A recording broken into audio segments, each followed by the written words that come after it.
Sifu is a hard game, but it doesn't have to be. I have put an ungodly amount of hours into this game, and all I have to show for it is sorrow, malice, and a hatred for women with sticks. But as I got better and better at running the game stages and beating the bosses, I subconsciously developed a route through the game that allowed me to beat the entire game at age 20, which is a deathless run for those of you who aren't aware. Despite how much I can bully this game, I am very aware of the fact that picking this game up and not knowing anything can be very overwhelmingly brutal for some, and may lead some people to give up only a couple of hours into the game. This is extremely unfortunate because Sifu is a wonderful game that I enjoy very much. Clearly. So because I have nothing better to do other than experience the excruciating passage of time that is slowly carrying us all towards a painful death at the end of our meaningless existence, I decided to condense all of my Sifu knowledge into a single .mp4 file that you are loving watching right now. Right? You're loving this, aren't you? Of course, the bulk of this is going to be about actually running through the game, but some theory is necessary to be able to successfully protect yourself, know your advantages, and give your enemies dental surgery free of charge. Before I break it down, I do just want to clarify that this method isn't going to 100% guarantee that you beat the game at age 20 immediately, which is why this is how to beat Sifu at age 20 kind of. You can take all my advice and run this method 10 times and not get a deathless run, but that's not the point. The point is that you get better each time. You won't get a perfect run, but you will make progress, and that is all you need. There are a couple of items that you're going to need to be able to run this route at all, both of them being keycards that are acquired from the museum and from the sanctuary. The first is the museum elevator key, or keycard. This is obtained by beating the final encounter of the museum, which is 2 leg women in a red room right before you go up to Kuroki. The second is the sanctuary keycard, which is obtained by beating the staff-wielding monk just before you fight him. For this run as well, we are going to be going for the good ending, which is achieved by sparing all 5 bosses in the game. To spare the bosses, if you don't know already, you fight phase 1, you break their structure and use a takedown. You fight phase 2, you then break their structure twice, and then you will be given a prompt to spare the boss. Make sure you do this each time. We do not want to kill them.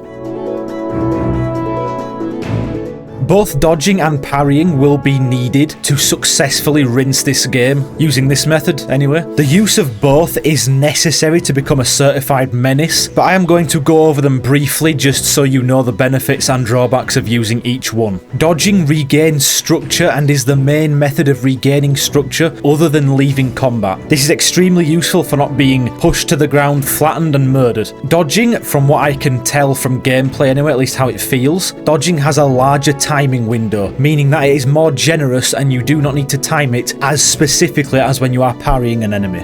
However, when you use a dodge, if you don't dodge an attack properly, especially if it's a sweep or grab, this will result in the loss of your bodily fluids, specifically the red one. The main benefit of parrying is that it significantly builds your opponent's structure to build towards you being able to use a takedown on them. However, it does also build your structure. Parrying also doesn't target enemy health, it targets structure, so it's useful for regaining health from takedowns, and it is necessary for sparing bosses without accidentally brutalizing them. As I already stated, parrying is harder to time than dodging, but this makes sense as it arguably has more benefits of use. Parrying also requires more knowledge of your enemy's movesets, again, as timing is key to using parries. There are also some enemies' moves that cannot be parried, mainly just grabs, but it's important to know this because if you try to parry a grab, they're going to put their hands on you and put you in a grave. Using a weapon in this game is always more advantageous than using your bare fists. Weapons, from what I can tell from how it feels in the game, have more impact on both health and structure. Weapons can almost trivialize certain enemy types such as the fat boys and the grunts, especially weapons like the bats, the pipes, the staffs. From what I can tell from my time playing this game, these are the weapons from the weakest to the strongest in combat scenarios. The first weapon type is the bottle, but realistically there are many throwable weapons in the the game, it's not just bottles. These are most effective for damaging unaware enemies at range and getting the immediate takedown on enemies that are not currently in a combat situation. Second weakest is the knife. It's a short range weapon with a very quick moveset. It is the least effective reusable weapon, for me at least. From what I can tell, knives are more effective on the enemy health rather than structure. I don't know if this is true, like statistically. This is just from what I feel when playing the game. The second strongest weapon is the bat/the pipe. Both have the same moveset. Bats and pipes are medium ranged weapons. They have incredible versatility and can be used to push enemies, sweep enemies. You can throw enemies whilst you have one in your hand. They are excellent at combating the fat boys and the grunts, especially in group scenarios. Finally, the most powerful weapon in the game is the staff. It's medium to somewhat long range. It has incredible speed due to its moveset. It is also very effective at managing multiple enemies. So taking a staff into a group encounter will give you a significant advantage than if you went in barehanded.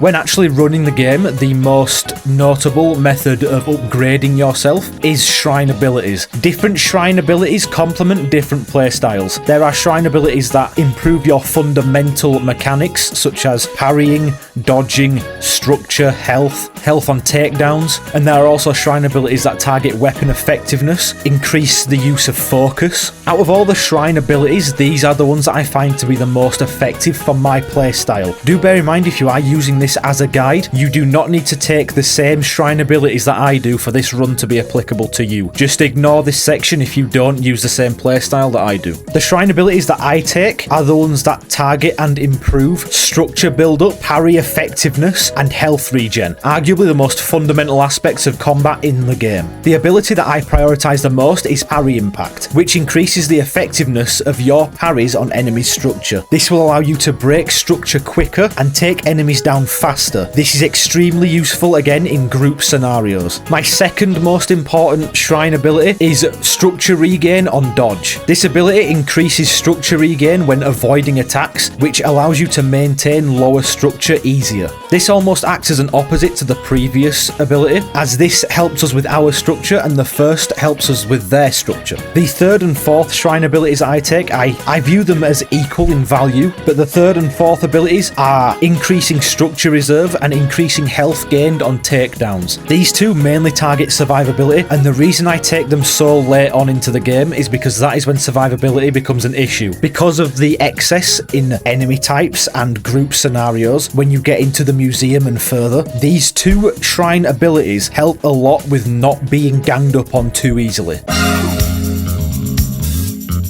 There are certain special powers in this game that I use to get around enemies very quickly, and by special powers I mean they are exploitable mechanics. Certain things in this game are very exploitable for quickly increasing your body count, not the sex one. These mechanics, or special powers, can also be used to cheese very annoying and aggressive enemy types, giving you the upper hand depending on your terrain or scenario. The first of our special powers that we are going to be using is the element of surprise. Any enemy that is attacked without being in a combat mode will have their structure immediately broken. I don't even need to say why this is so strong. Being able to eliminate an enemy straight off of entering a combat encounter is so valuable to us, especially when it allows us to eliminate enemy types that will make group encounters harder. The second of our special powers is gravity. Utilizing the throw near balconies and ledges is very good at making people disappear permanently, as throwing enemies off of balconies or ledges will most of the time insta-kill them. Throwing enemies towards stairs will also massively impact structure and stagger enemies, which is great for crowd control and separating enemies, especially if they are harder enemy types. Overall, gravity and stairs are very useful for trivializing stronger enemies and punishing groups of over-aggressive enemies, such as the buffed grunts, the bodyguards, and the leg women, which we are going to go over very soon. The final of our special powers is conversation. dialogue, speech. There are many times throughout the stages of the game where enemies will attempt to speak to you. Typically, it's good to talk to enemies, especially question enemies, on your first run through the game, as it can give you hints on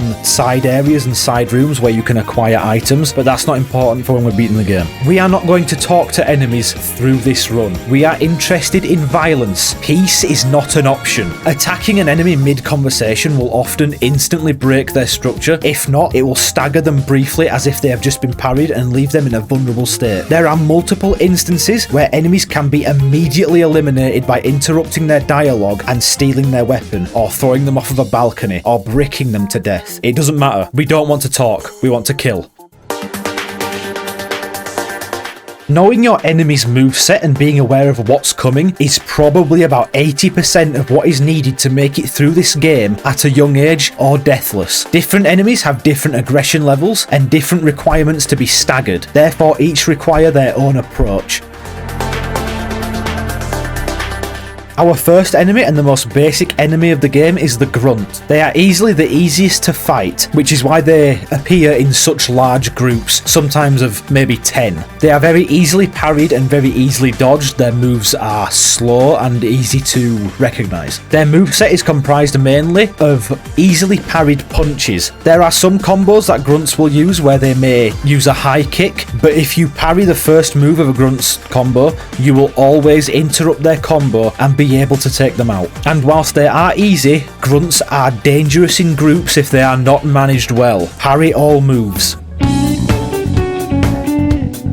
Our second enemy is the Buffed Grunt, which is a buffed grunt. Buffed grunts are highly aggressive and they will often try to dominate you in group scenarios, so keeping your attention on them at all times is necessary. Their moveset is comprised of long combos of both punches and kicks. Be wary of their sweep kick. Parrying it is the best option. They are very dangerous in groups of more grunts, but it's best to leave them until all other grunts have been buried before you actually target them. In general, parry the punches and dodge the kicks, and counter after a dodge. Our third enemy is the Fat Boy. They are extremely hard to stagger by attacking normally. They also have a lot of structure breaking attacks. They have a grab, they have a charge, and they have 2 charged structure breaking punches. Fat Boys are most vulnerable to counter attacks after a successful dodge. Fat Boys are also very weak to using bats and staffs, so if you see a bat or a staff, pick it up. Dodge and counter all moves, but you can parry their standard punches if necessary, or if you just want to. Our fourth enemy is the Leg Woman. They have average aggression / stagger requirements. Their moveset is comprised almost entirely of kicks and leg attacks. You can see why I named them the Leg Women. They are very likely to attempt to sweep you, especially at the end of combos. They are very dangerous in groups, especially if there is multiple Leg Women. In general, parry the punches and dodge the kicks.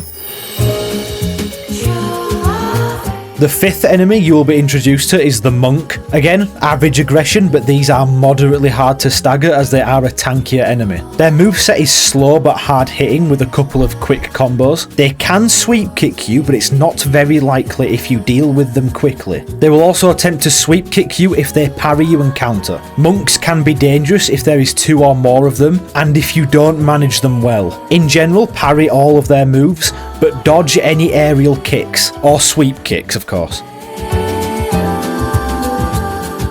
The final enemy we will be introduced to is the Bodyguard. Bodyguards can be very aggressive, but they aren't always aggressive. It's a bit of a gamble. Bodyguards will grab you if you pressure them too much. They have a grab similar to the Fat Boys, but this grab only comes out after they dodge one of your attacks. And for them to dodge an attack, you have to be pressing them a lot. So if you intend on being aggressive and offensive towards Bodyguards, be prepared for that dodge because they will grab you afterwards, and their grab does come off quicker than the Fat Boys. The Bodyguard's moveset is the most varied of all enemy types. They have quick punches, heavy structure breaking kicks, and of course the grab. All kicks and the final punches of basic combo are structure breaking attacks. Do not get hit by these without guarding. In general, again, parry the punches and dodge the kicks. It's also good to fight at their pace. Once you get used to their combos and their moves, they are very easy to pick apart, but don't underestimate them. They can be very aggressive.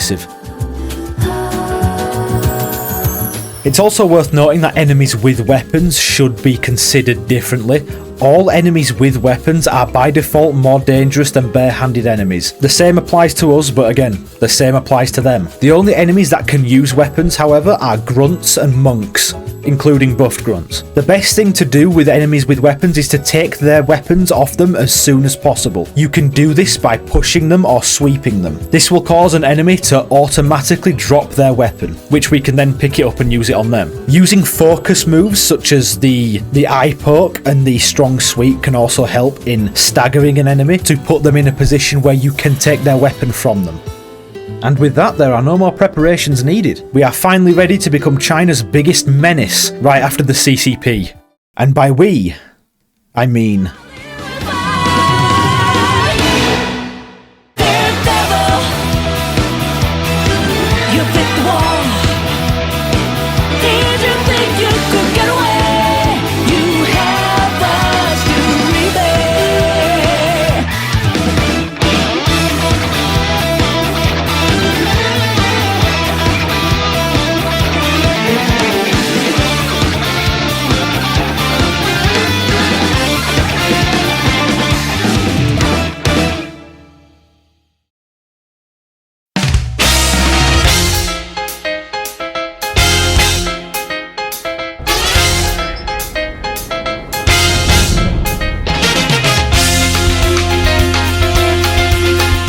First encounter of the game, 2 grunts, easy work.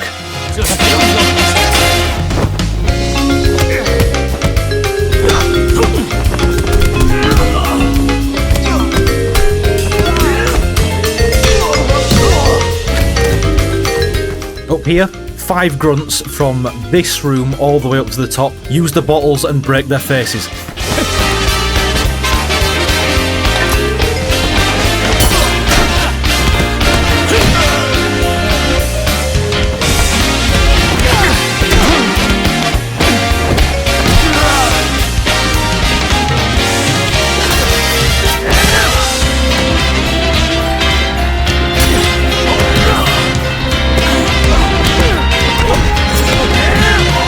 In the next apartment, 3 grunts. They will throw bottles at you, so watch for that. But other than that, it's fine.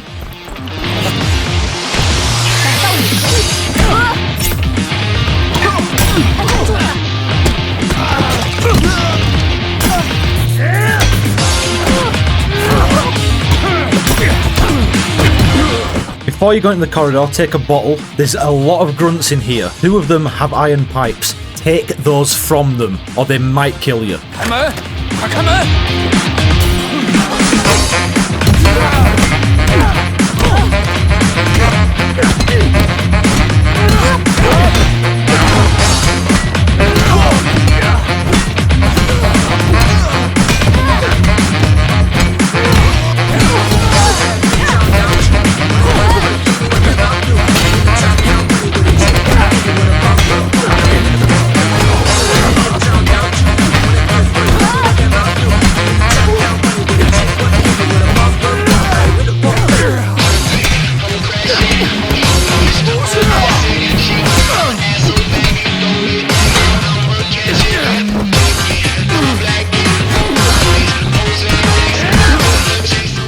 Nice.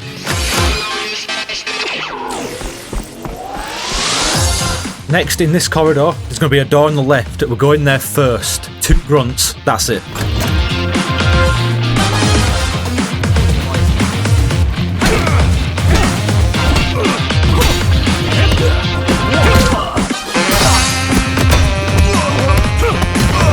Before you go, take the staff. It's useful. In the door on the right, there's going to be a guy stretching here. We're going to surprise him and then beat up his friend.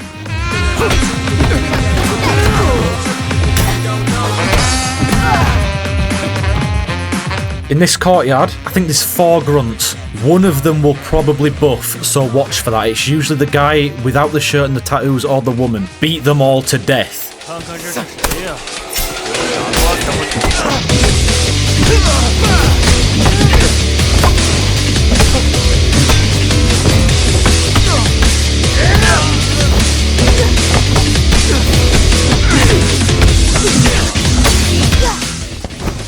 Woman buff. that pipe.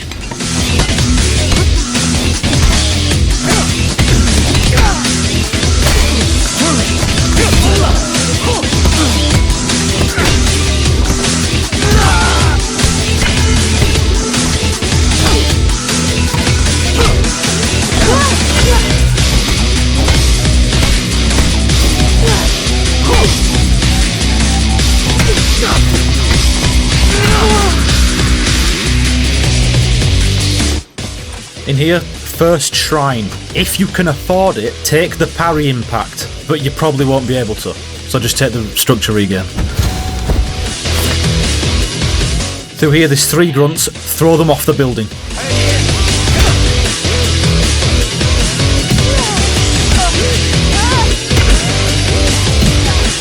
Gravity. When we jump through here, we're going to fight our first fat boy. Watch for the grabs. Other than that, you'll be fine. 真遗憾，我得把你扔回去。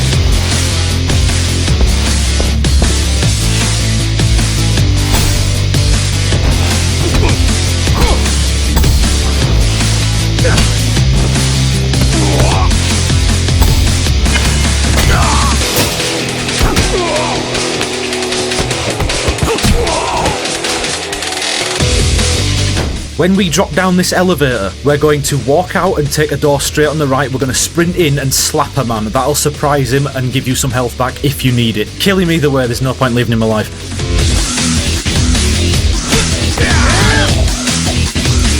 Through this door, we're going to go immediately left, then take the first door on the right and surprise someone stood at a counter. Then there's going to be a room full of grunts, one of them may buff.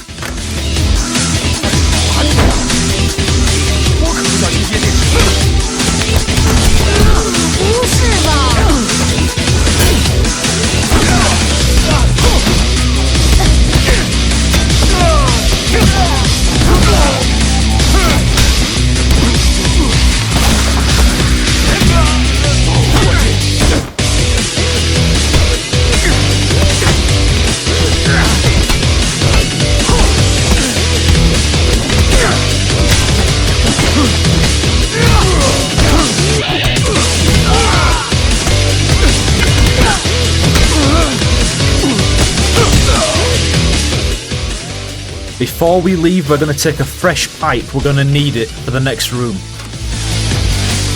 In here, we have our first mini-boss. 2 buff grunts. That's it. They may look different, but that's all they are. Focus 1 and take him out as quickly as possible. Fighting them both is a pain in the arse. 你他妈是怎么进来的？ Conversation. Fuck him up. He dodged!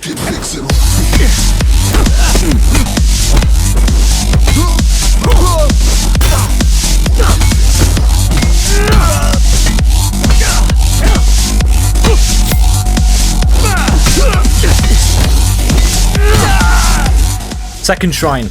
You will be able to afford a parry impact this time. If not, start from the beginning, because you will be able to do better. And that will just mean you need to get 2 parry impacts in the club, and that is a harder level than this. So get 2 parry impacts from this level.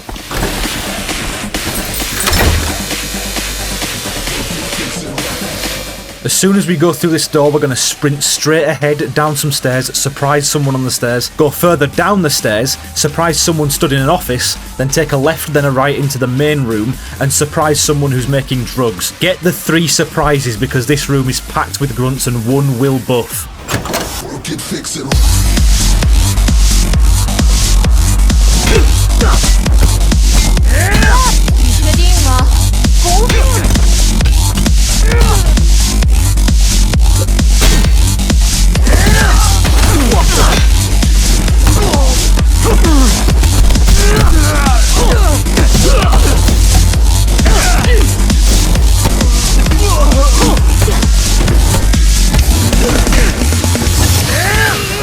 We got him.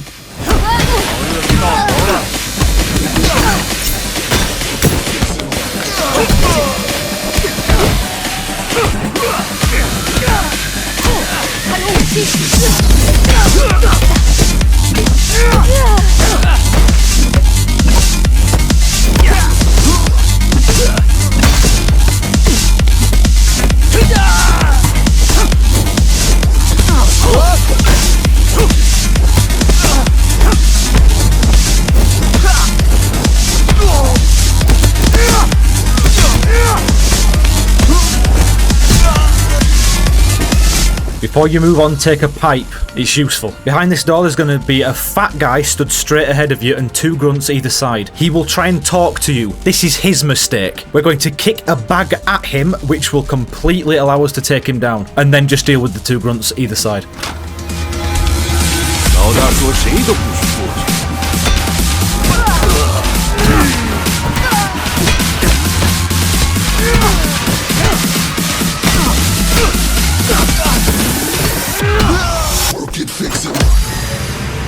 And that is the squats finished.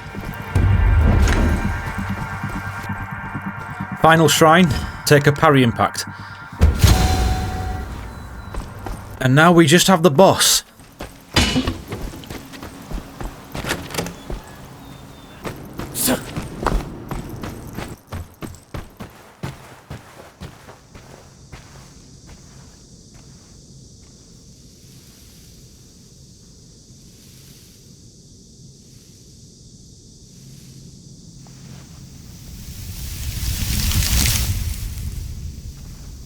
Goro Akechi.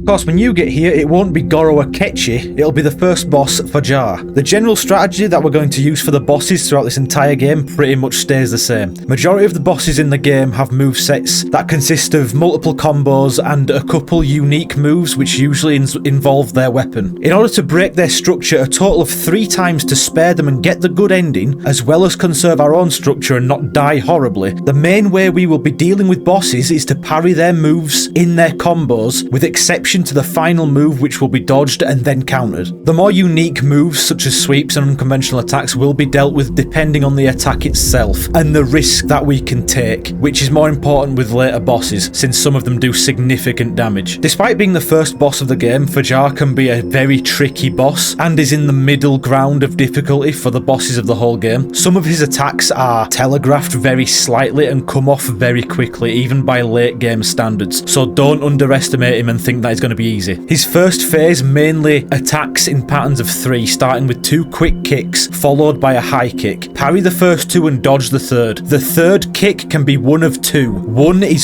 slower and it will catch you off guard and will hit you if you dodge too quickly. When pressing him on the counter and being offensive, he can respond in one of 2 ways. After he parries you, he will either counter with a slow kick or with a quick elbow followed by a high kick. Dodge the kicks and parry the elbow. Other than this, there are some environmental attacks that he can hit you with, where he will either slide under the plants and sweep you, or he will jump off the wall into a high kick. Dodge these if you can, but due to how infrequent they are, blocking is completely fine. Phase 2 is similar with some combo extensions and extra moves, on top of the fact that he's now got a fucking knife. The majority of combos still come in 3s, however the quick kicks can be replaced with 2 knife swings. Parry these knife swings and stop the combo. Parrying the first knife swing will stop the combo. This will be the main point of counter for his second phase, so get used to parrying as soon as his knife goes up. Aside from the knife change, the 3 pattern combos should be countered in the same way as phase 1. Sometimes he can combine his combos, resulting in 2 quick kicks followed by 2 knife swings and then a high kick. Parry all these moves and dodge the final kick. You probably won't need to do this since parrying the first knife swing will stop this combo as well. Phase 2 also adds a sweep kick followed by a high kick. The sweep comes off very quickly and it is hard to catch, so parrying it and then dodging the high kick is much more viable than dodging the sweep. Phase 2 also adds a unique knife attack resembling the Ashina cross weapon art from Sekiro. His knife will flash and he will pause, then he will do 2 quick knife swings. I think these can be parried safely, but due to how fast they are, I typically just dodge them for safety.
Don't kill him.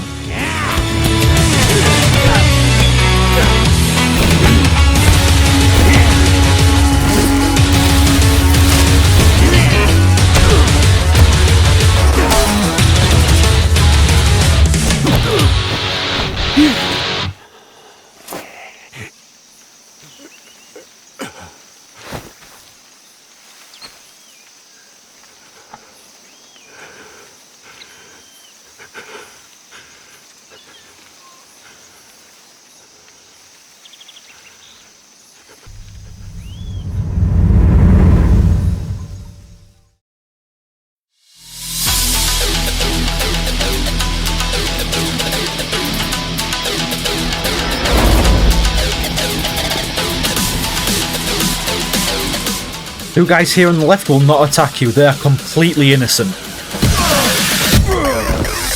We're going to have one grunt acting as a bodyguard for the club door. 私人派对，快点滚！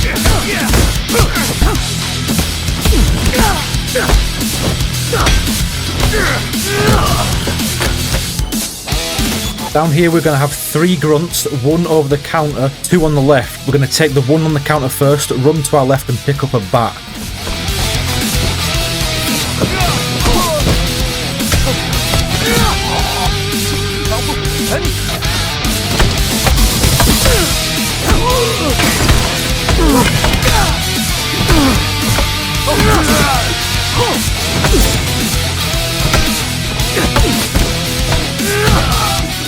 Through this door we are going to have a main club dance floor with a big group of grunts. One of them might buff, but it's just a chance. Straight after that we are going to have no pause and fight our first leg woman, and then we are going to get a shrine. This is quite a long route, so try not to take any damage on the club floor, if possible.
First shrine in the club, we are only going to be able to take a structure regain here. Unless you are a wizard and somehow have 10,000 points at this point, we are only going to be able to take this one. As soon as we approach those double doors there's going to be 2 grunts that come out. If there hasn't been a grunt that buffed on the dance floor, one of those 2 will buff, and it's usually the guy. We can use gravity to our advantage here with this banister.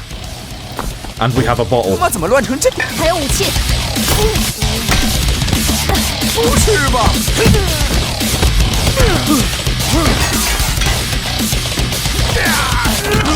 He didn't buff, nice. As soon as we run through here, we're going to have about 6 more grunts. We can surprise one on the right here, so make sure you do that.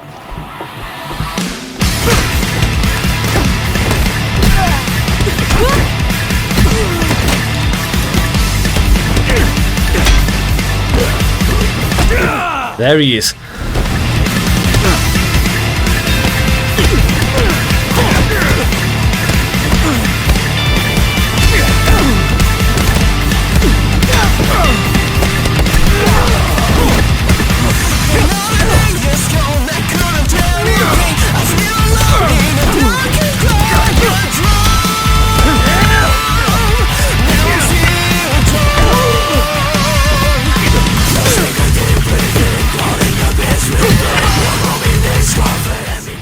Once we're finished with those, we're going to pick up a bottle from here. As soon as we go up these stairs, we're going to bottle the guy on the left and throw him over the balcony. You don't need to, it's just funny. Then there'll be 2 more grunts further on.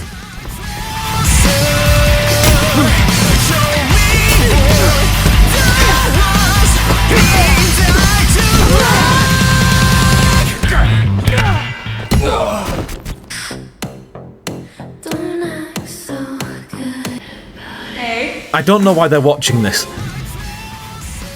The bartender on our right is completely friendly, he will not attack you.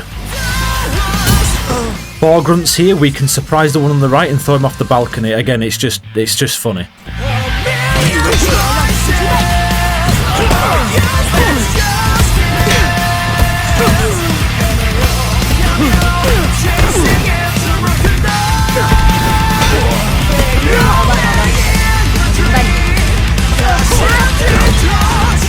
Guarding this door, there are 2 fat boys. This will probably be the hardest encounter so far. Again, like the mini-boss in the squats, focus one and try and put the other to the side. Just watch for the grabs.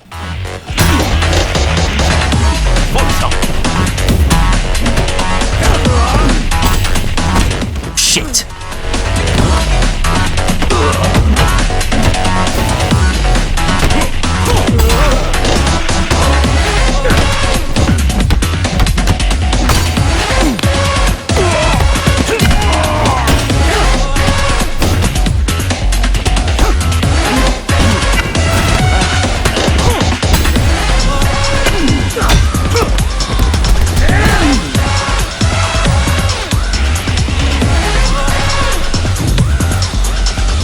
As soon as we come through this door, these are 2 leg women, they are not grunts.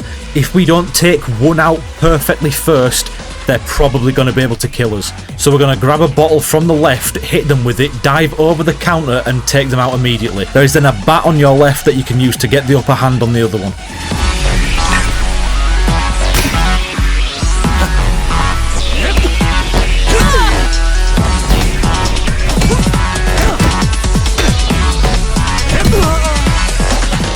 Through here we're going to have 3 grunts on this stage, and then down in the fighting pit there's going to be 3 grunts and a fat boy. One of those grunts will always buff. Take the fat guy out first because he will be more of an issue with a buffed grunt. We can also use gravity to just murder these 2 immediately.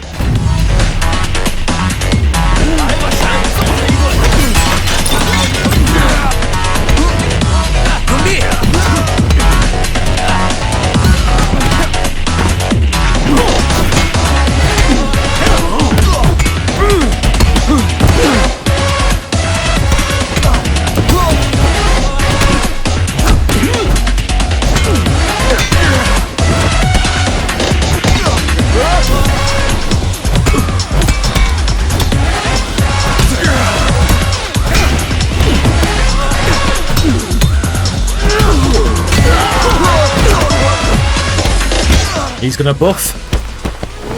There it is.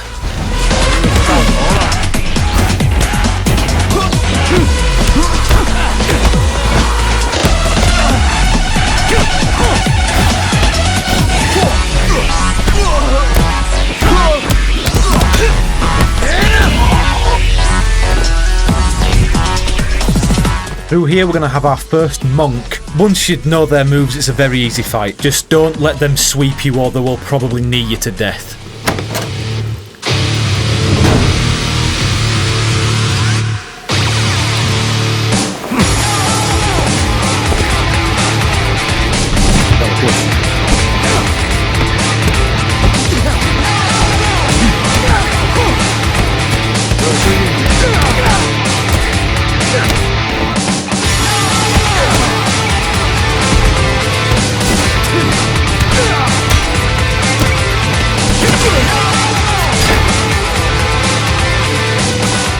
Just beyond this door, we're going to have a locker room full of grunts. One of them might buff, but there are a lot of bottles on the left and also a metal pipe. There will be one of the grunts on the left stretching and we can surprise her and take her out quickly.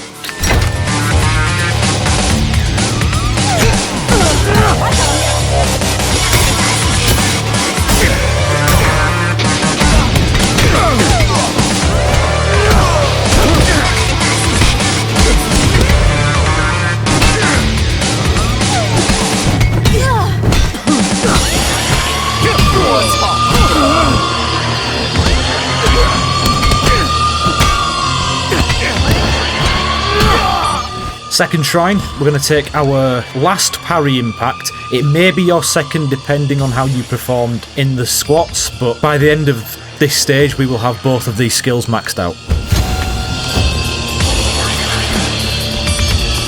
Once we go through these doors, the scenery is going to change. Don't look at me like that. We're going to hug the right side and find the last double doors on our right. We're going to go through and surprise one of the grunts. Then we're going to face about 3 waves of grunts. The one that will signal it's the last wave is a woman with bright blonde hair. Once you've taken everyone out, a monk at the top of the stairs will try to talk to you. We're going to brick her in the face and throw off the balcony.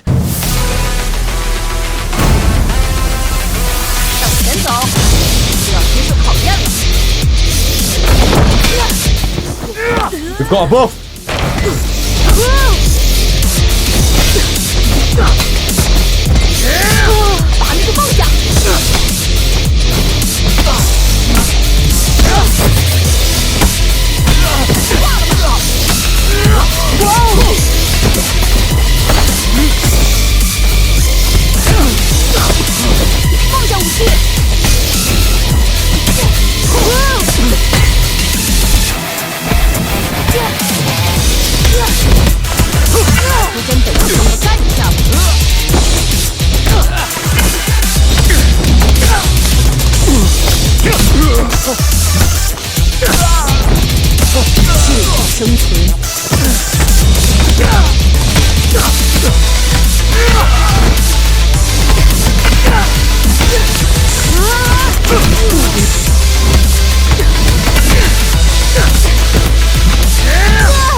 Last wave.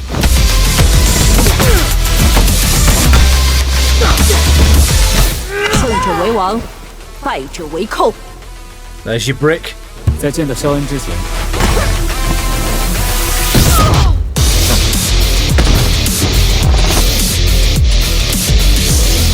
Through here we are going to have a monk with a staff. We will get a staff given to us on the floor. We're going to throw that at her, push her and take her staff. A monk with a staff is deadly. Take it off them as soon as you see them.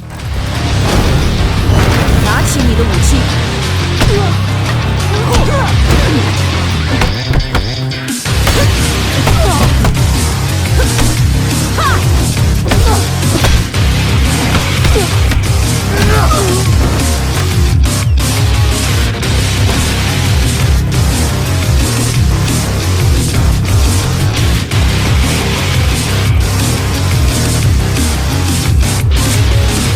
Through here we're going to have 2 more monks barehanded. Do not let them throw you down the stairs. Use gravity against them. Don't fight them on the stairs or you'll feel it. 你的路走到头。来啊，让我瞧瞧你的本事。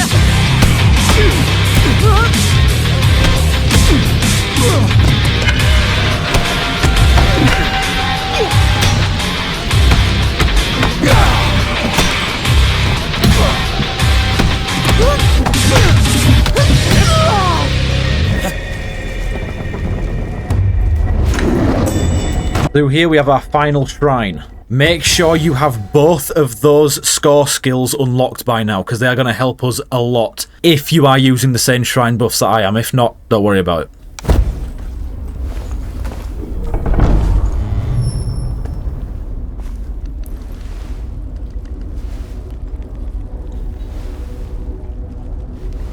Sean the Fighter is the second boss of the run, and therefore you would think he's a reasonable step above Fajar in terms of difficulty. No, he's not. Sean is tied for the easiest boss of this run, so we can evict this man real quick. Phase 1 Sean, much like Fajar, attacks in 3s. He has 2 3-hit combos, all using his staff that can be dodged or parried very easily. But as we said earlier, we will parry the first 2, then dodge the final swing to counter and regain structure. Other than these combos, his only other moves are a shoulder barge and a long-range thrust with his staff. Don't laugh at that, I know it's funny. Both of these are usually followed by one of the 3-hit combos. Parry both of these individual moves or dodge if your structure is high. Do bear in mind as well that parrying Sean's attacks builds your own structure very fast. To counter this, exclusively dodge his attacks to regain your structure and recover. Our shrine buffs as of this point will also help massively. Phase 2 is basically the same but with a couple more attacks thrown in, same as Fajar's second phase. The most notable extra attack is a strong sweep with his staff. He telegraphs this this very obviously by drawing back his staff and kneeling down. Ideally dodge this to regain structure, but parrying is also fine. In this phase, Sean can follow up his 3-hit combos with a downward staff swing. Like the sweep, this is telegraphed very generously. As it is a follow-up and a final attack, dodge this one and counter. Sean will also interrupt his combos in phase 2. He will often begin a 3-hit combo, back off after the second hit, and then restart. As long as you don't play overly aggressive, you'll catch him out on this very quickly. After your first structure break in phase 2, Sean is going to gain an orange aura around him, and this signifies that his aggression is going to skyrocket. He's going to attack faster and follow up more often. Watch your structure here. If you don't keep on top of it, he will break your structure and flatten you. In general, very easy fight, as long as you play defensive and keep your eyes on him.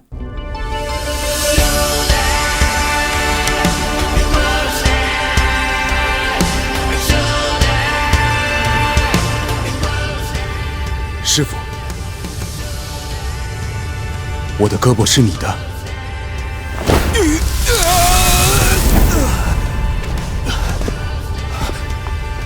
下去吧，我认识那套衣服，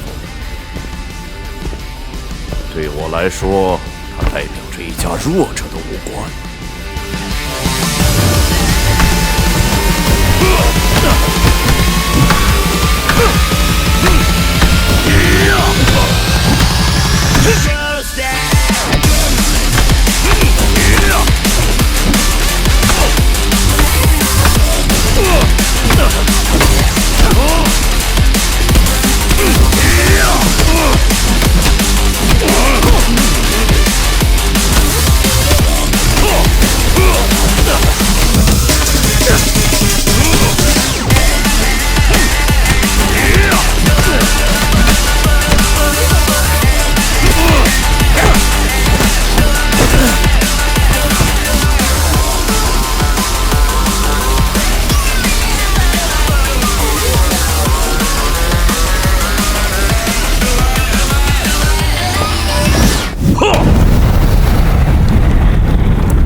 As soon as you get into the museum, there's going to be 2 grunts here that jump you. One has a knife, one has a bat. Take the knife, use it on these 2, and we're going to take the bat with us.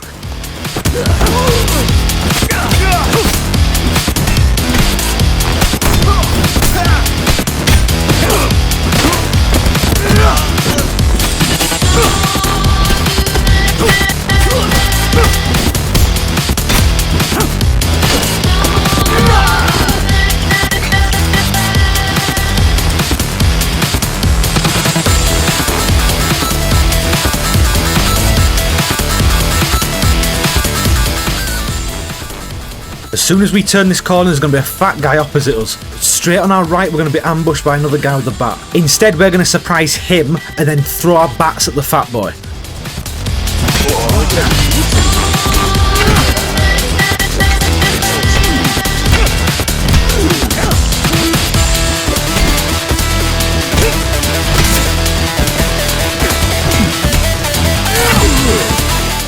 As soon as we enter this room, 3 grunts with weapons are going to come through the door. The art pieces on the stands in the middle of the room, you can throw everything at them. Make sure you do this. It's very overpowered.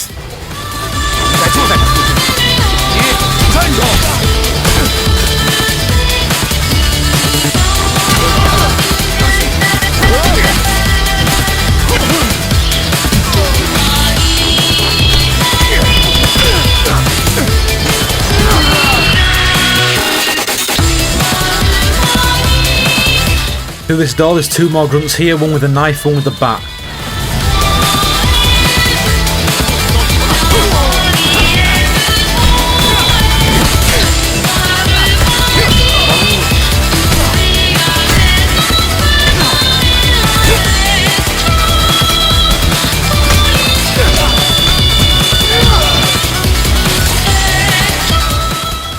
Through this door, there's 2 monks, but we don't have to fight them. There are bulbs hanging from the roof as art pieces in the entire room. You can throw each and every bulb at them. It's the biggest cheese out of any of the rooms I've seen in the game, apart from using balconies.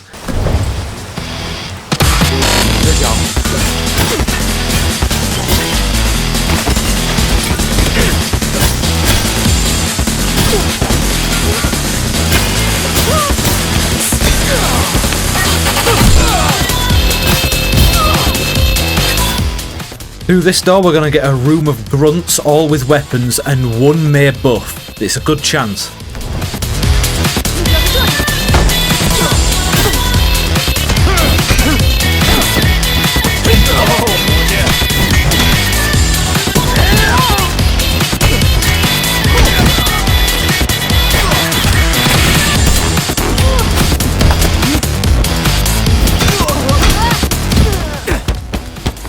There he is.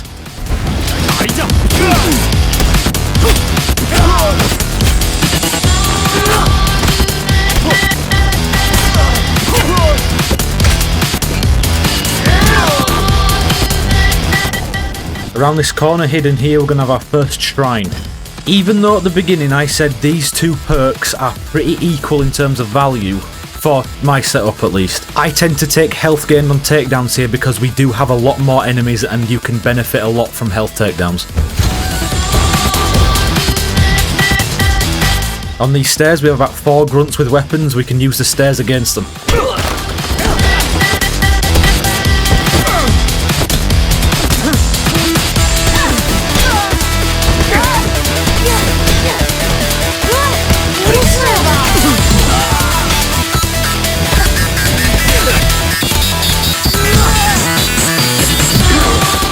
If you didn't get a buffed grunt in the last room with the swinging kunai, one of these grunts will buff if one in the last room didn't, so watch out for that. Before going right here, we're going to take this staff because we are going to need it. This room may be the hardest room of the entire run. If you are going to die anywhere in the levels, it's this room. There is a massive group of grunts. All have weapons and there are 2 fat guys. Take the grunts out first and then deal with the fat guys. Watch for the fat guys because they will grab you whilst you're fighting the grunts. The best thing to do is to throw the weapons off of the floor at them to keep them back.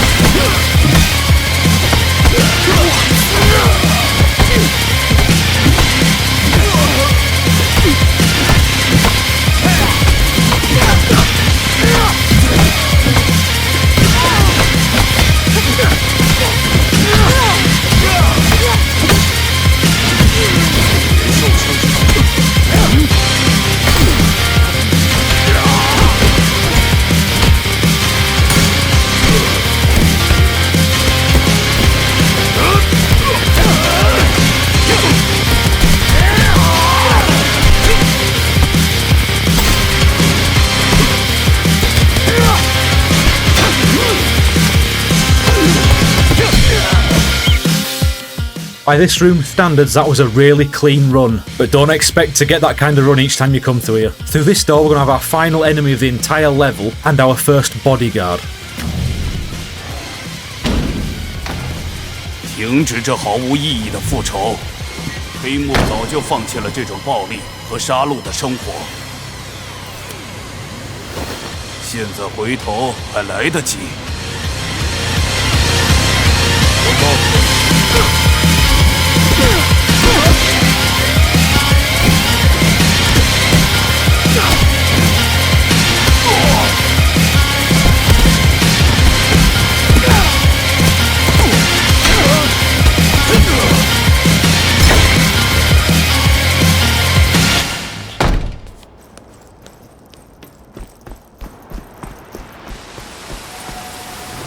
When we turn left onto this floor, we're going to get our second shrine. Here I take structure reserve. Now the normal path through the museum is to follow this arrow and go this way, but we're not going to do that. We're going to skip the entire back end of the museum and take the elevator straight up to Kuroki.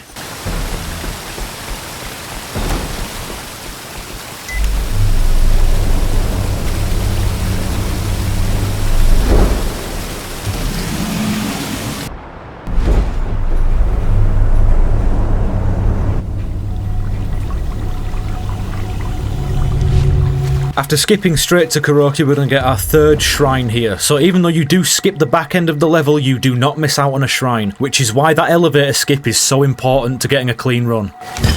And for this shrine again, I take structure reserve because it helps more with the boss than health takedowns does.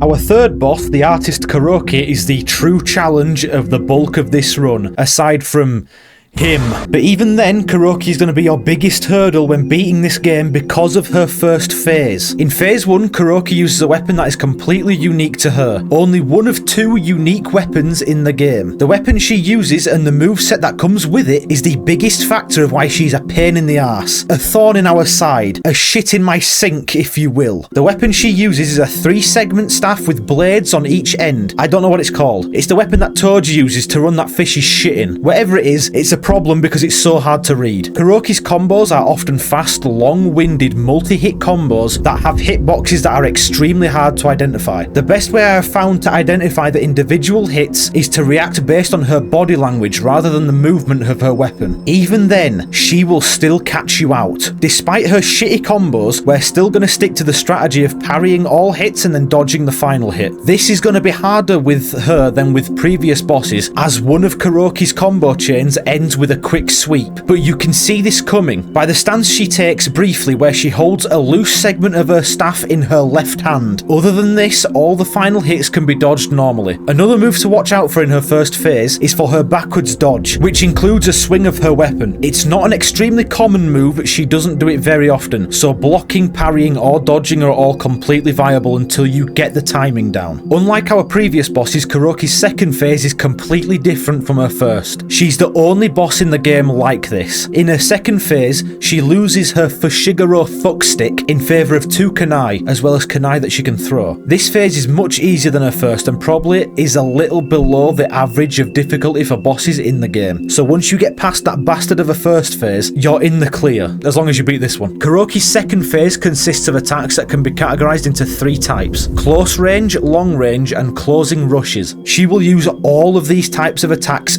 frequently, so get used to them or get welcomed to London. Her close range attack is a fast but simple combo of 6 hits, the final being a drop kick with a very long wind up. As with all other combos, parry all hits and just dodge the drop kick. The long range attacks that she has consist solely of throwing her kunai. The most common is the jumping throw, which she uses to make distance with. Catch the kunai and just throw that shit back at her. If you've been overly aggressive throughout this phase and her health is low and there's risk of killing her, don't throw the kunai back or you might accidentally catch a murder case. Then you've got to deal with that first phase again, which we do not want. Any kunai that is thrown while you already have one in your hand, you can safely parry like any other attack and there is no consequence from it. Just don't kill her. Finally, the closing rushes are her second phase's weapon art type move, similar to Fajar's Ashina Cross, where Kuroki will take a stance, her knife will flash, and she will rush towards you extremely quickly. When her knife flashes, wait for about half a second, then dodge and counter. Once you get the timing down of this rush, this move will not be an issue for you. It may catch you out once or twice, but it will not be a problem. The main bulk of this fight is getting used to that first phase. Do not take your eyes off of her movement and remember her combos if you can. And watch out for that sweep, because that will be the main killer of that first phase. 我并不想和你争斗，复仇的风暴绝不会就此停止。我是过来人。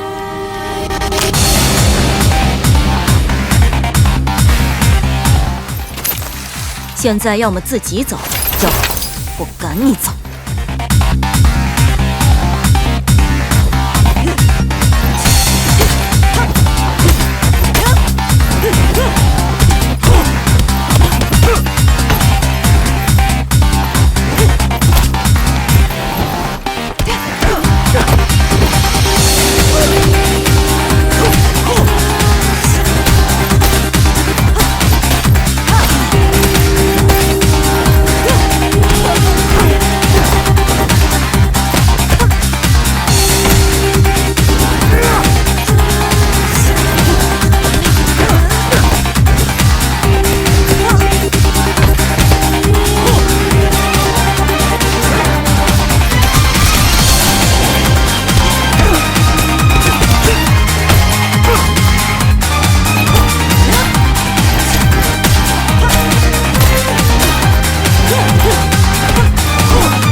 In this first room, there's 2 bodyguards and 3 grunts. We can surprise either of the 2 bodyguards by just sprinting up to them and slapping them, which makes this room a lot easier.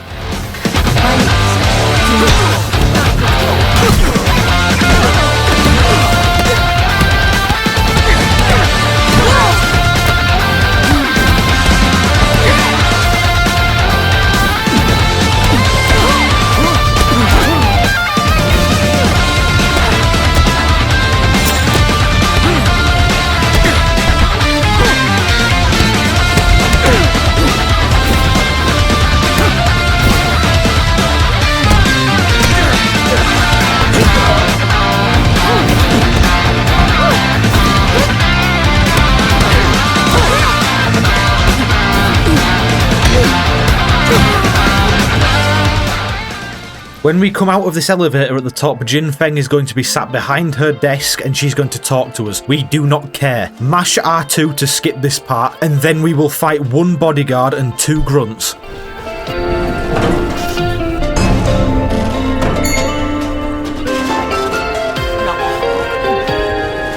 你的脸一道疤痕，干掉他！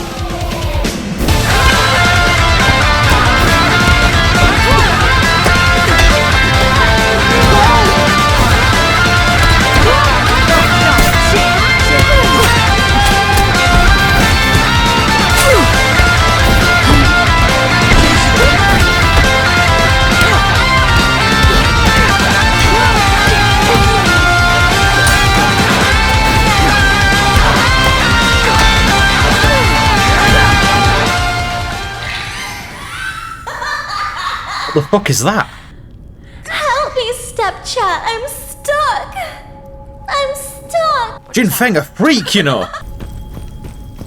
When we go through this door, we're going to jump off the railing to our right and land in a room with 1 fat guy and 2 or 3 grunts. We can surprise a grunt if we jump off the railing at the rightmost point and slap the guy in front of us immediately.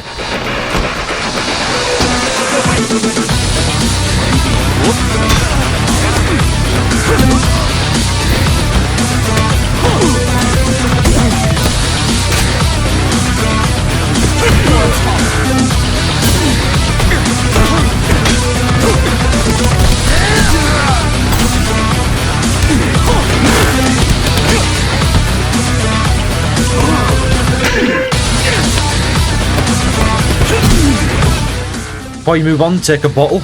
It's useful. As soon as we turn through that door, we're going to be greeted by 1 leg woman and about 3 more grunts.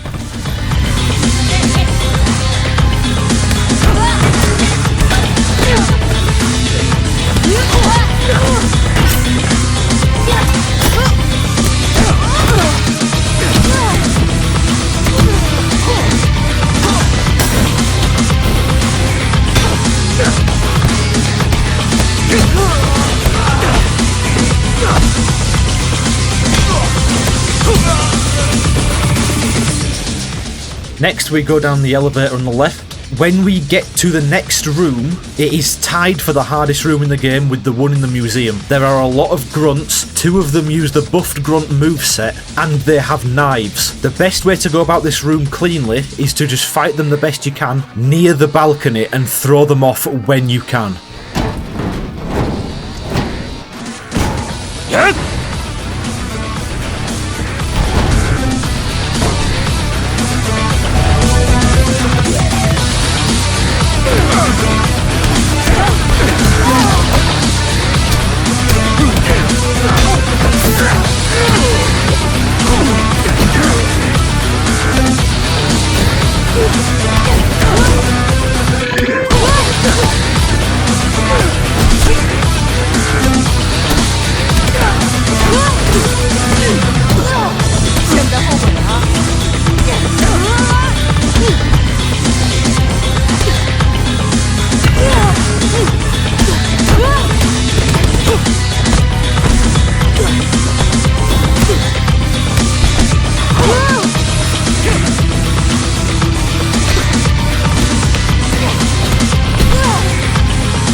the other side of this door there is 1 bodyguard and 3 grunts. You are guaranteed to get a buffed grunt in this room, as long as it's not the guy wearing the shirt, so we can run in fast enough to surprise him, kill the other 2 grunts, don't use takedowns or they will buff, then we take the bodyguard. 出手迅速，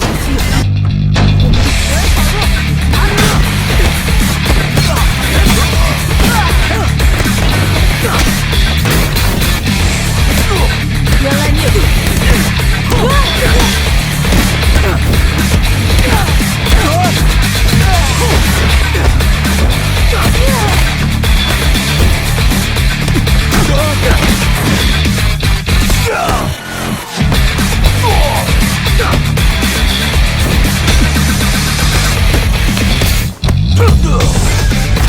你无法逃脱。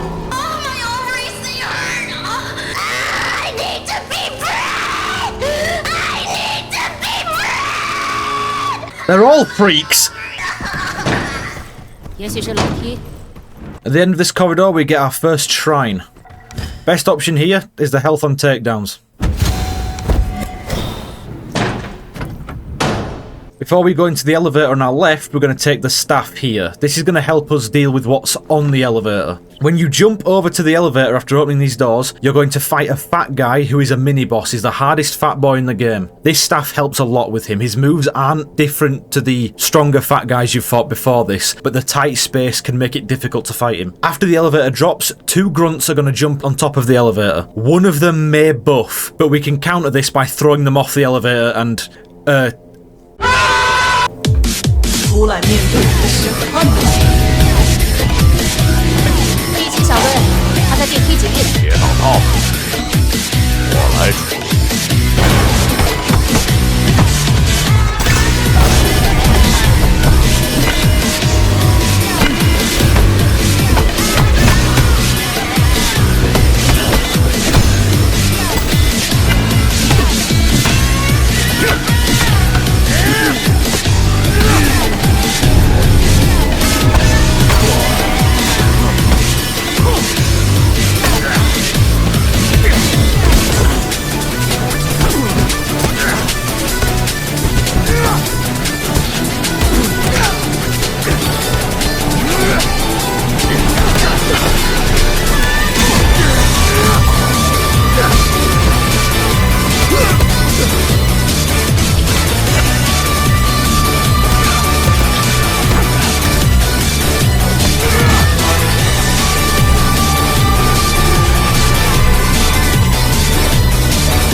When we drop off this ledge, we're going to be greeted by a small group of grunts, which some of them have knives. The thing that can catch you out in this room, and the rooms past this, is when that bell strikes and the room fills with fog. Some of them can switch positions and attack you whilst the fog is still there, so be ready for that.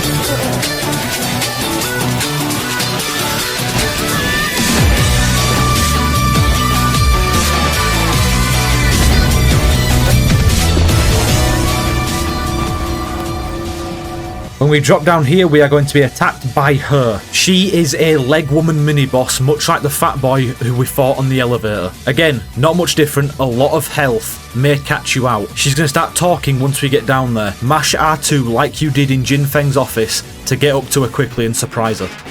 守护者，这是你的问题。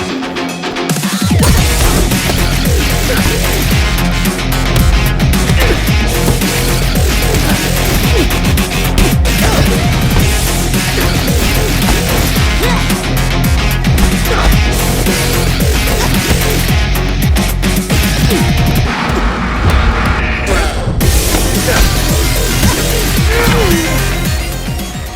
After beating her, we get our second shrine. Here we take another health gained on takedowns.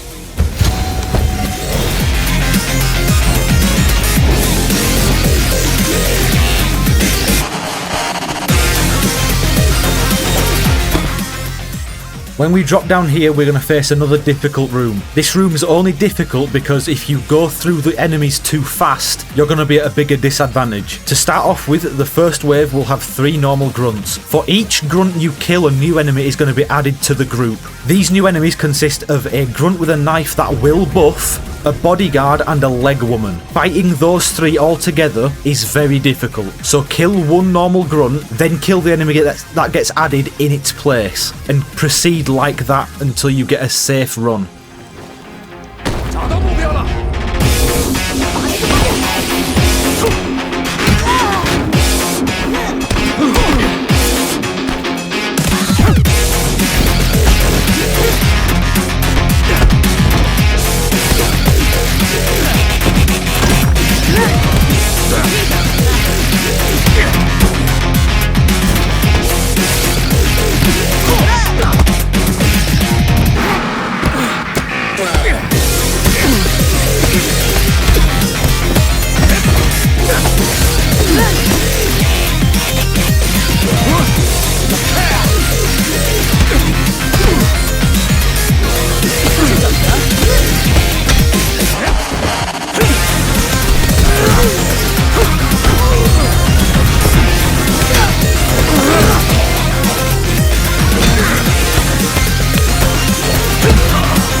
Down in this room we are going to face a monk with a staff. We can disarm her without having to fight. She'll start to speak as soon as you enter this room. Dash to the right. There will be seats near the right wall that you can kick at her while she's speaking after you answer her. Go pick up her staff and then beat her to death with it. 每一种罪行都有它的惩罚，每一种惩罚都有它的武器。我父亲从来没有做过。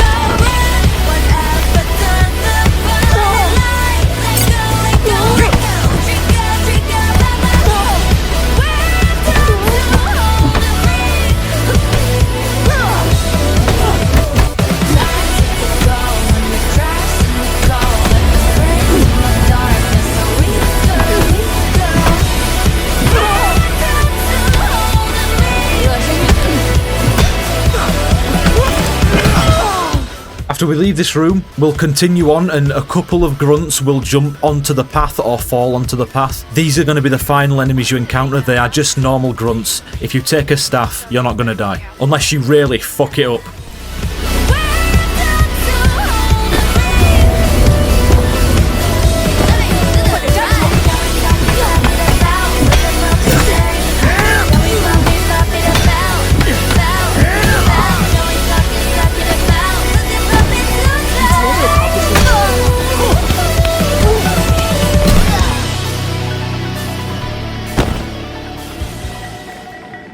Just before dropping in to fight the boss, we will get our third shrine, which allows us to max out all the skills we are going to be taking for this run.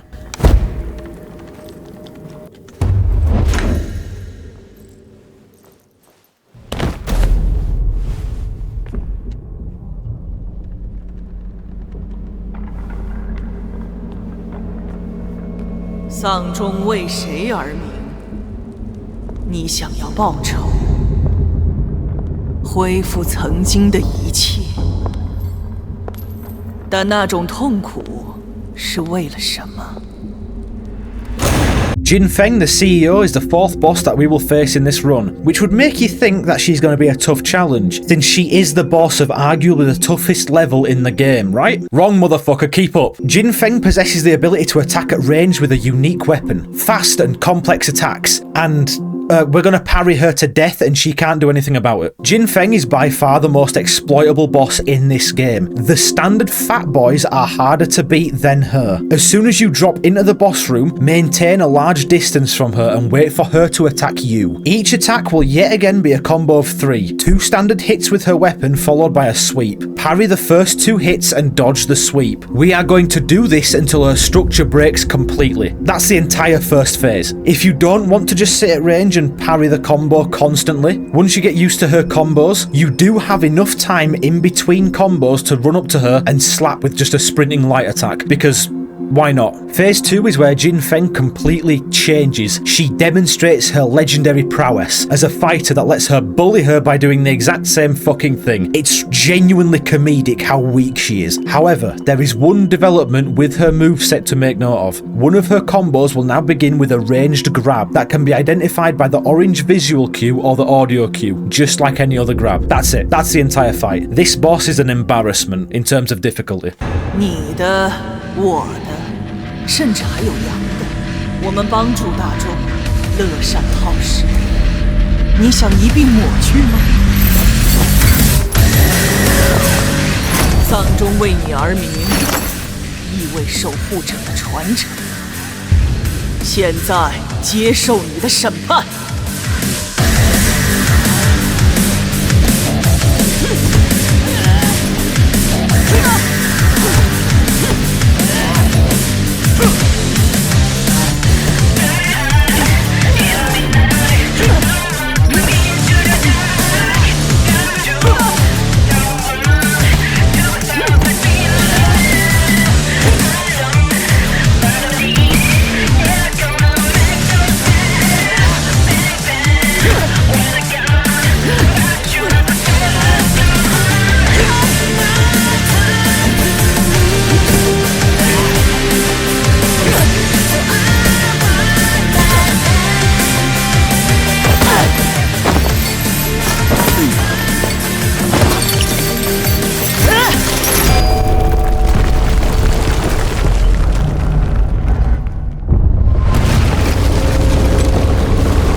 你必将屈服。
The sanctuary door will be greeted by one single grunt. You think they'd fucking learn by now that this is not enough.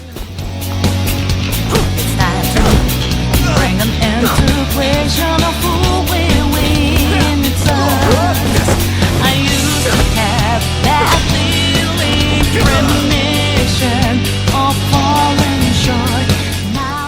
Now, if you've got the Sanctuary keycard from the final enemy of this level, and if you don't have it, you better, we will take this door straight out and skip most of the level. If you do want an extra skill point, an extra shrine rather, for any reason, there is one in this room here, but I don't recommend it. It's not really worth it at this point. As soon as we exit this door, we will be greeted by one fat guy and two grunts. One of the grunts may buff. So in case of this, we take out the fat guy first.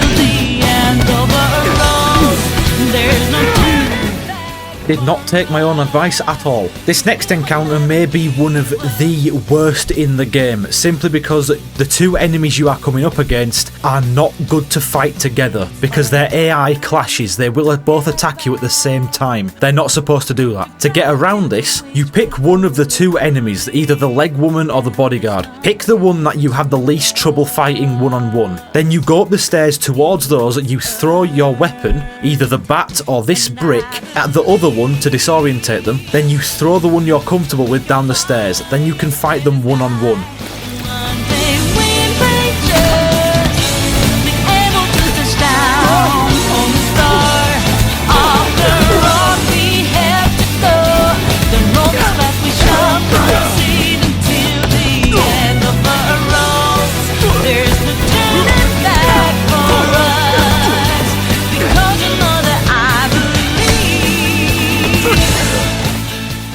This next enemy is a monk with a staff and is the final standard encounter of the game. He's a bastard. So to counter this, you're going to take a brick from here. I hope you didn't use it because you're going to need one. He's going to start talking to us as we're going up the stairs. We're going to brick him in the face and take his staff.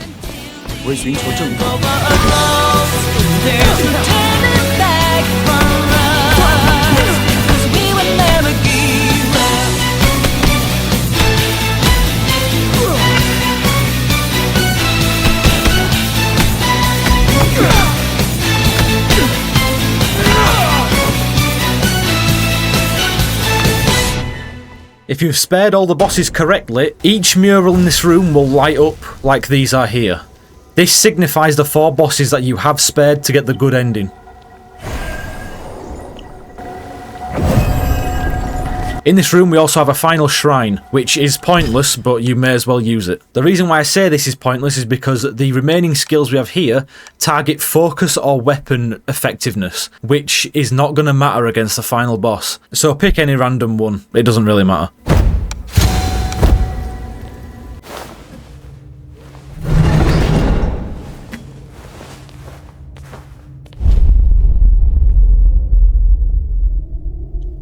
Dio Brando. No, the final boss is not Dio Brando.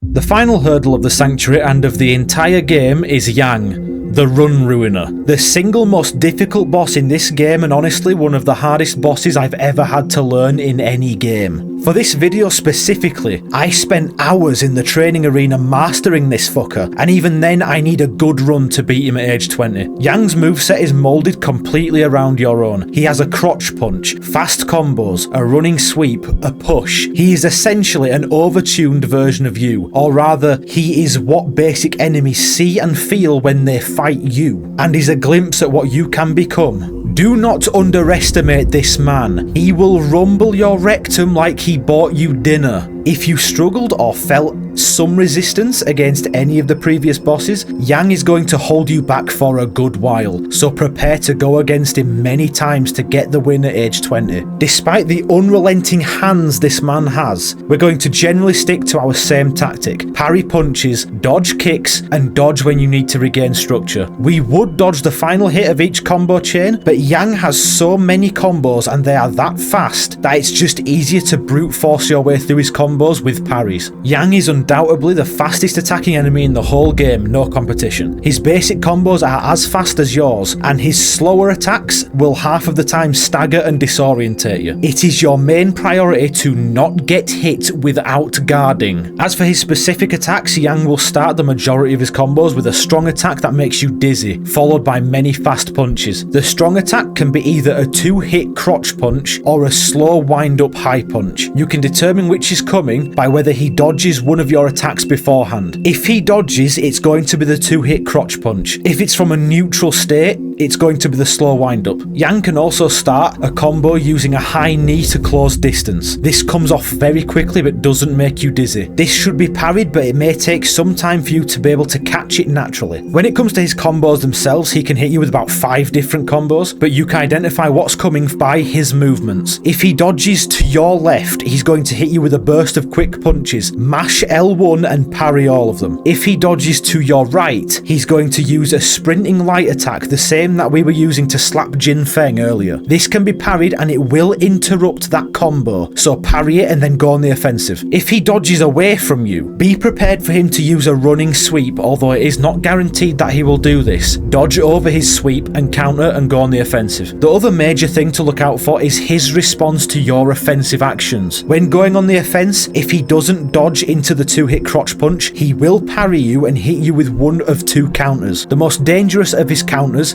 is a medium-paced 2-hit counter, in which he hits you with his left hand twice from low to high. If this hits, it will stagger you. Parry both hits. The other counter, the more desirable counter, is a burst of 4 quick punches which comes off slightly faster than the other counter and doesn't stagger. Mash L1 and parry them all. As for regaining structure, the best chance to do this is to dodge his slower moves and his sweeping kick. The one that I have the most comfort taking advantage of to regain structure is his double elbow strike, but dodging any move will satisfy the same goal. And all of that is just phase 1. Yang's second phase is moderately different to his first. His general moveset structure remains the same. He has combo starters and moves that are identifiable by his movements, but some of these moves are different from the first phase and will need to be responded to differently. In phase 2, Yang will still open his combos with slow, strong, staggering attacks, but in this phase he loses the crotch punch and the wind-up punch in favour of a slow, sliding, low punch, which he can do with either hand. This move will stagger, so do not get hit unguarded. Parry it. As for his combos themselves, the majority of his combos in this phase end with a double elbow strike. When you see these coming, be prepared for 2 outcomes. The first is that he will hit you with both elbow strikes, which is the best outcome. Dodge them both and go offensive. Parrying is fine as well, but dodging will help you regain some structure. The second option is that he will hit you with the first elbow and then dodge backwards and use a unique rush move against you. You can identify this move coming by his stance and the length of the wind-up. With this move, he will strike you 3 times at moderate pace. Each hit can be parried, but I dodge them to regain structure and get a definitive counter. He can use this move unprompted, so always be ready for it. It doesn't just have to be after this elbow. When it comes to the dodging combo starters, they remain the same as the first phase, with exception to one. His backwards dodge and sweep stay the same. His dodge to your left and burst of punches remains the same. However, when he dodges to the right in phase 2, he's going to hit you with a quick punch to the abdomen, followed by either a high kick or a sweep. These kicks come off very fast and are difficult to react to naturally. The ideal way to get used to them is to hold your guard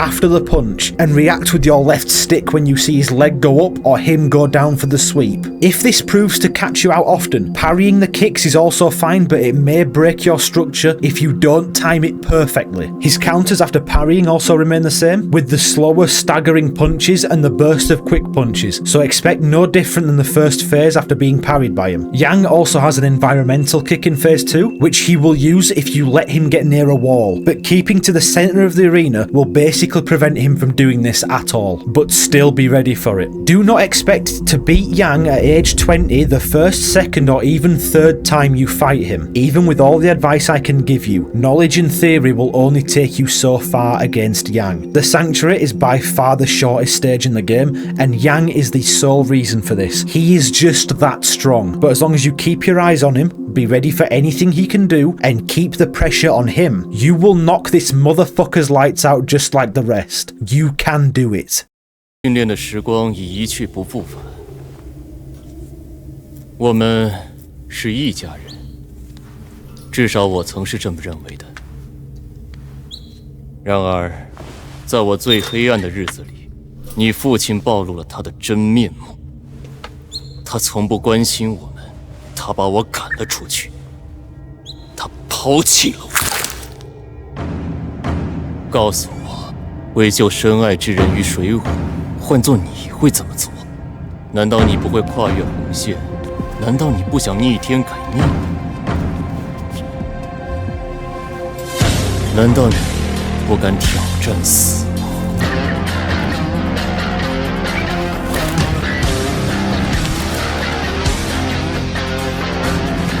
你想复仇，神帝？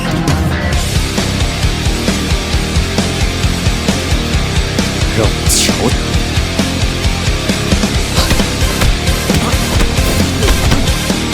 再加把劲儿给出来。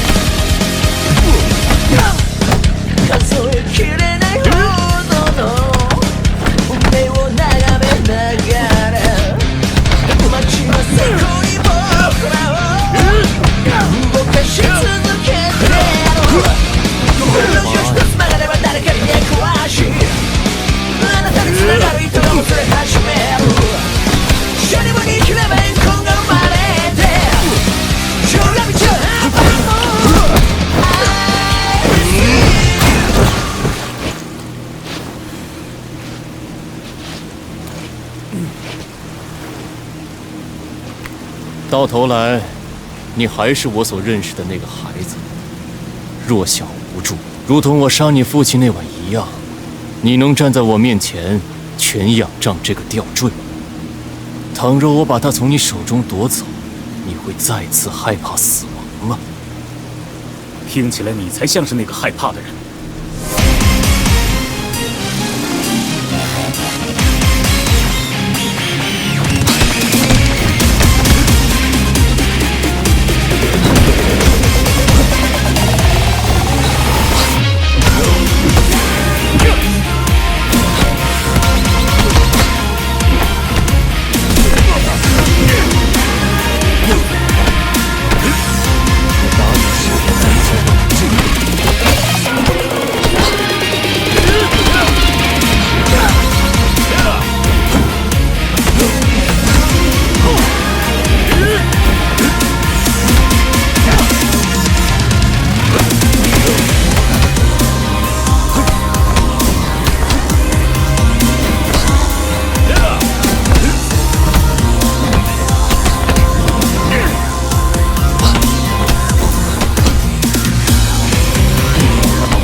求你了，别走！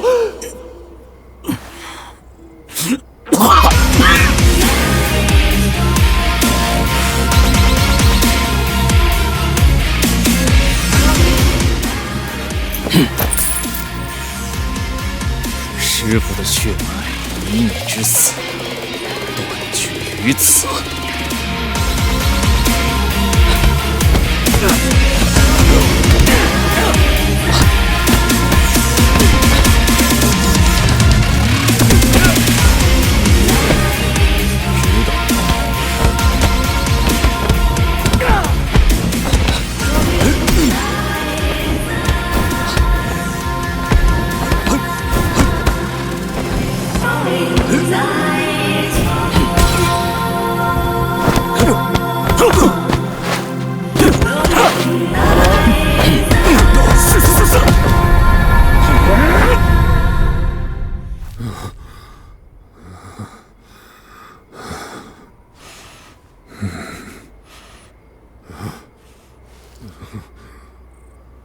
这即是武德。